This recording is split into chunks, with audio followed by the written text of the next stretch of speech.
بسم اللہ الرحمن الرحیم۔ آج کا ہمارا پہلا ٹاپک ہے ریڈیشن ایکسپوئر۔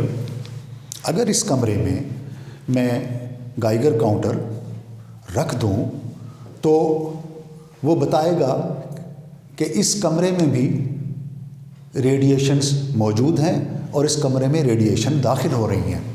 سوال یہ ہے کہ اس کمرے میں تو کوئی ریڈیو ایکٹیو ایلیمنٹ موجود نہیں ہے، پھر بھی ہمیں گائیگر کاؤنٹر بتا رہا ہے کہ یہاں پہ ریڈیشن موجود ہیں اور اس کمرے میں باہر سے ریڈیشن داخل بھی ہو رہی ہیں۔ سوال یہ ہے کہ یہ ریڈیشن کہاں سے آ گئی؟ تو ایسی ریڈیشن جو کسی بغیر سورس کے ہر جگہ پہ قدرتی طور پہ موجود ہیں انہیں ہم کہتے ہیں بیک گراؤنڈ ریڈیشنز۔ اس کے دو ذرائع ہیں، ایک تو کاسمک ریز ہیں۔ کاسمک ریز وہ ریز ہیں جو کائنات کے کسی اور ستاروں سے، سیاروں سے ہماری زمین کی فضا میں داخل ہو رہی ہیں، اور اس میں چارج پارٹیکل بھی ہیں، high energy in charge particle بھی ہیں۔ تو مختلف قسم کی جو یہ ریڈیشن کائنات کے کسی اور کونے سے یا اوپر والے حصے سے زمین پہ آ رہی ہیں، ان کو ہم نام دیتے ہیں کاسمک ریز۔ اور دوسری، زمین کے کرسٹ سے بھی ریڈیشن نکلتی ہیں، زمین کی اوپر والی سطح میں جو ریڈیو ایکٹیو ایلیمنٹ موجود ہیں ان کی وجہ سے بھی ریڈیشن خارج ہوتی رہتی ہیں۔ تو یہ دونوں مل کر بیک گراؤنڈ ریڈیشنز کہلاتی ہیں۔ سورج سے جو روشنی آ رہی ہے، ایک تو وہ ہے جو ہمیں نظر آتی ہے، ایک وہ ہے جو ہمیں نظر نہیں آتی۔ مثال کے طور پہ الٹرا وائلٹ، وہ الٹرا وائلٹ جو ریز ہیں وہ ہمارے لیے نقصان دہ ہیں، خاص طور پہ ہماری آنکھوں کے لیے اور سکن کے لیے یہ انہیں نقصان پہنچا سکتی ہیں، یہ بیماریاں پیدا کر سکتی ہیں، آنکھوں کی بیماریاں اور سکن کی بیماریاں ان الٹرا وائلٹ ریز سے پیدا ہوتی ہیں۔ تو اللہ تعالیٰ نے ایک اوزون لیئر بنا دی زمین کے اوپر جو ان خطرناک شعاؤں کو روکتی ہے، جس سے انسان کافی حد تک محفوظ ہو جاتا ہے۔ لیکن یہ جو اوزون لیئر ہے اس میں بھی سوراخ ہو گئے ہیں، ہول ہو گئے ہیں، کیونکہ زمین سے بہت سی زہریلی گیسز اوپر کی طرف جا رہی ہیں اور اس کی وجہ سے کلورو فلورو کاربن CFC جو ہے وہ زہریلی گیس وہ اوپر جا رہی ہے۔ وہ کہاں سے نکلتی ہے؟ وہ ہم پلاسٹک انڈسٹری سے وہ خارج ہوتی ہیں یہ زہریلی گیسز، اور فوم انڈسٹری سے سپرے جو کرتے ہیں دوائیوں وغیرہ کے کمروں میں یا فصلوں کے اوپر، اور اسی طرح ایریسول، یہ تمام جو ذرائع ہیں یہ زہریلی گیسز اوپر بھیجتے ہیں فضا میں، جس کی وجہ سے اوزون کی لیئر کو نقصان پہنچ رہا ہے۔ اسی طرح جو پختہ عمارتیں ہیں ان کے کمروں سے، فرش سے، دیواروں سے یا باہر سے ریڈان گیس خارج ہو رہی ہے، تو وہاں ریڈان گیس موجود ہوتی ہے، یہ بھی نقصان پہنچا سکتی ہے۔ تو لہٰذا ضروری ہے کہ یہ جو کسی گھر کے کمرے ہیں اس میں لازمی طور پہ وینٹیلیشن ہونی چاہیے۔ اگر سردی کی وجہ سے رات کو کھڑکیاں دروازے بند ہیں تو دن میں اس کی وینٹیلیشن کرائیں۔ گرمیوں میں اگر AC کی وجہ سے آپ نے بند کیے ہوئے ہیں سارے دروازے کھڑکیاں تو تب بھی کسی وقت کچھ وقت کے لیے ایسا انتظام ہونا چاہیے کہ تازہ ہوا کمروں میں اندر آئے اور اندر والی جو ہوا ہے وہ باہر نکل جائے۔ اس سے کافی حد تک کمروں میں موجود ریڈیشن سے اور ریڈان سے چھٹکارا پا سکتے ہیں۔ اسی طریقے سے ہماری خوراک کے اندر بھی ایسی خطرناک ریڈیشنز والی ایلیمنٹ ہو سکتے ہیں۔ مثال کے طور پہ پوٹاشیم 40 اور کاربن 14 کے آئسوٹوپس جو ہیں ان سے ریڈیشن نکلتی ہیں، یہ بھی ہمارے خوراک میں موجود ہوتی ہیں۔ پھر اگر آپ جائیں ہم کچھ تو یہ قدرتی طور پہ موجود ہیں جو میں نے بتایا، کچھ انسانی ایکٹیویٹی سے بھی خطرناک ریڈیشن پیدا ہو رہی ہیں، وہ ہمیں نقصان پہنچا رہے ہیں۔ مثال کے طور پہ ہم ایکس رے کسی مرض کو پتہ چلانے کے لیے، کسی تکلیف کا، کسی بیماری کا کھوج لگانے کے لیے ہم ایکس رے کھنچواتے ہیں، ایکس رے کے لیے جاتے ہیں، تو لیکن یہ ایکس ریز نقصان دہ بھی ہیں. تو لہٰذا پھر ایک دفعہ، پہلے بھی میں نے ذکر کیا تھا، پھر ایک دفعہ ایڈوائس یہ ہے کہ انتہائی اشد ضرورت کے تحت ایکس رے کھنچوانا چاہیے، ایکس رے بنوانا چاہیے. ادروائز خام خواہ غیر ضروری طور پہ بچنا چاہیے ایکس رے کی پکچر سے، ایکس رے کی فلم سے، کیونکہ ایکس رے مشین سے جو ریڈیشن نکلتی ہیں وہ اس کے فائدے کی نسبت بعض اوقات نقصان دہ زیادہ ثابت ہوتی ہیں. اس طرح روزمرہ زندگی میں ہاسپٹلس کے اندر علاج کیا جاتا ہے ریڈیشن سے، کینسر کا علاج ہے تو وہاں وہ ریڈیشن، وہاں کا فضلہ وغیرہ جب باہر جاتا ہے تو اس سے بھی نقصان ہو سکتا ہے، دوسرے فضا کے اندر وہ ریڈیشن جا سکتی ہیں. کلر ٹی وی سے ایکس ریز نکلتی ہیں، اس سے بھی فاصلے پہ بیٹھنا چاہیے.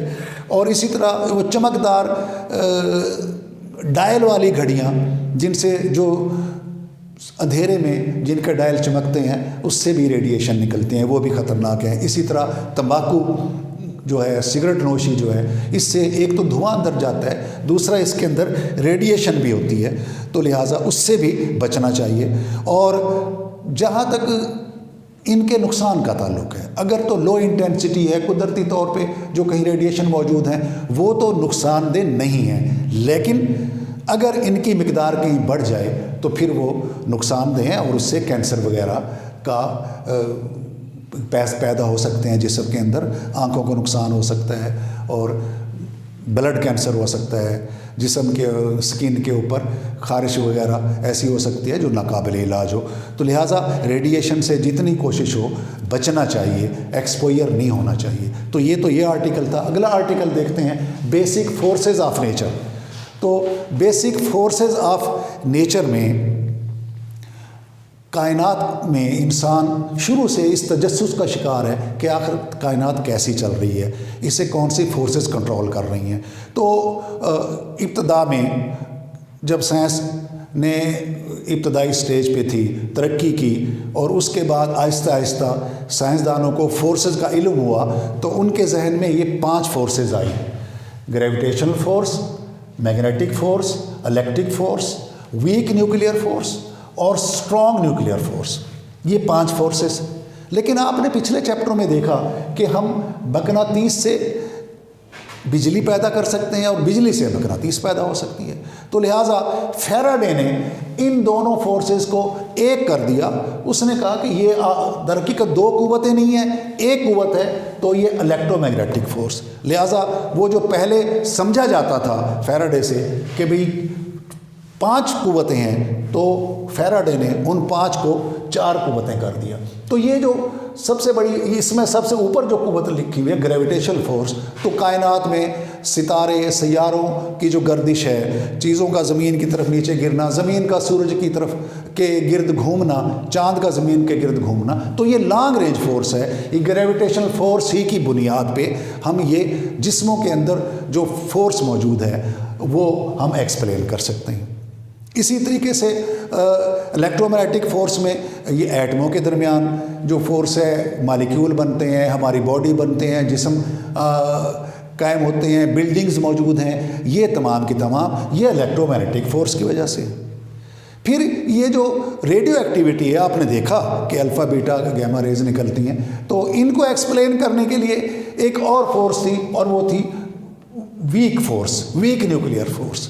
تو اس کا زیادہ ڈیٹیل آپ کی بک میں نہیں، اتنا بتا دیا گیا کہ ریڈیو ایکٹیویٹی میں جب یہ بیٹا ریز خارج ہوتی ہیں، پھر ایک پارٹیکل اینٹی نیوٹرینو بھی ساتھ نکلتا ہے، تو اس میں اس کو ایکسپلین کرنے کے لیے یہ نیوکلیئر فورس آئی. تو یہ ایسی فورس ہے جو کہ صرف نیوکلیس میں، یہ شارٹ رینج فورس ہے، نیوکلیس میں ہی موجود ہوگی، اتنے ہی فاصلے میں یہ کام کرے گی. اور یہ یاد رکھیں آبجیکٹیو کے لیے، شارٹ رینج فورس ہے نیوکلیئر، یہ ریپلسو فورس ہے، اور اتنی شارٹ رینج ہے کہ یہ صرف 10⁻⁻17 میٹر کے دوران یہ کام کرتی ہے.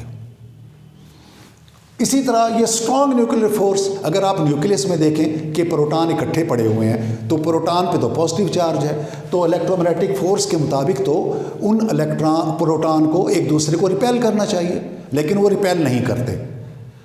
اور نیوٹران پہ کوئی چارج نہیں ہے، تو وہ بھی نیوکلیس سے موجود ہے، تو وہ تو نیوکلیس سے باہر آ جانا چاہیے. لیکن ایسی بات نہیں ہے.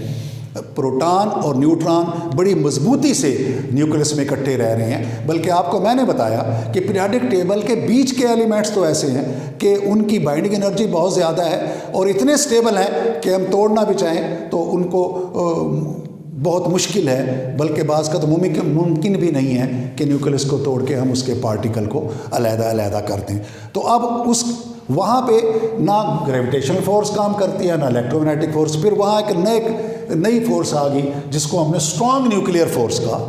یہ جو ہے کولم ریپلسو فورس سے 137 ٹائمز گریٹر ہے۔ اس کے بارے میں زیادہ تحقیق ایک رشیا کے سائنسدان نے کی جس کا نام یوکاوا تھا، اور آپ کی بک میں اس کا ذکر نہیں ہے، لیکن یوکاوا نے ایک تھیوری پیش کی تھی، میزان تھیوری۔ تو اس نے کہا کہ یہ پروٹان کی طرف، پروٹان سے نیوٹران کی طرف اور نیوٹران سے نیوٹران کی طرف میزان پارٹیکلز، پازیٹیو میزان، نیگیٹو میزان، نیوٹرل میزان، یہ آپس میں سفر کرتے ہیں، ایکسچینج ہوتے ہیں یہ پارٹیکل ان بڑے پارٹیکل کے درمیان، اور اس کی وجہ سے یہ اسٹرانگ نیوکلیئر فورس قائم ہے، کیونکہ یہ سب سے طاقتور ہے، لہٰذا اس کو اسٹرانگ نیوکلیئر فورس کہا گیا۔